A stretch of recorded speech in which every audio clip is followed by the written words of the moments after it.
Chris Bernal nanganak na ng baby girl. Umaapaw ng pagbati at tuwa mula sa celebrities at netizens sa ibinahaging video ni Chris Bernal sa kanyang Instagram dahil nanganak na siya ng isang baby girl na pinangalanang Hailey Luca kaya ganap ng ina ang aktres.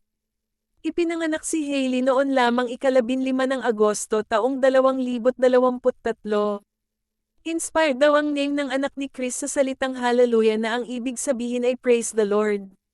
Ipinakita sa video na may background music na You Are My Sunshine ang bonding moment ng family Choi gaya ng kung paano nila kargahin ng mag-asawang Chris at Perry Choi ang kanilang baby Hailey pati na ang pagpapabreastfeed ng new mom sa kanyang anak. Kita sa mga mukha ng mag-asawa ang labis na kasiyahan sa kanilang little sunshine. Sa caption ani Chris, "Let me tell you a story, she's finally here. 15 days with our hashtag Little Sunshine, at Hailey Luca. And, it has been the most magical days of our lives. After the longest pregnancy and hardest labor, I would do it over so many times to meet my hashtag Little Sunshine. The bond between a mother and child is one of the strongest in existence. I'm so in love. It is a kind of love that is never understood until it happens to you.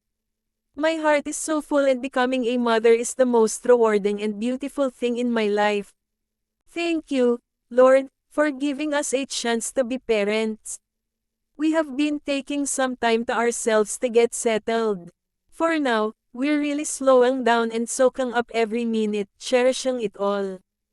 Tuldok, thank you for the kind messages, thoughts, and prayers. Bukod sa mga netizens at mga celebrities na nag-congratulate kay Chris, may isang fan na kapansin-pansing inabangan talaga ang panganganak ni Chris dahil sa kanyang komento, dahil nga ngayon lang ni-reveal ng mag-asawa na nanganak na si Chris.